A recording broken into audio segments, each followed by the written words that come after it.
இன்றைய தினமலர் செய்தியில் இந்திய கிரிக்கெட் வீரர் முகமது ஷமி மாதந்தோறும் அளிக்கும் 4 லட்சம் ரூபாய் ஜீவனாம்சம் போதவில்லையா? கிரிக்கெட் வீரர் மனைவி ஹசின் ஜஹானிடம் உச்சநீதிமன்றம் கேள்வி.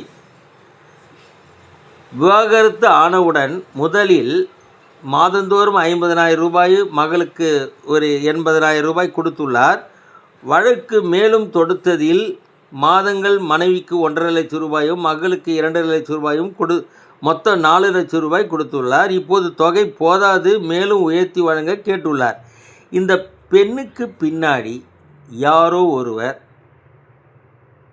மேலும் மேலும் ஆசை ஏற்படுத்தி வருகிறார்களோ என சந்தேகம் வருகிறதே.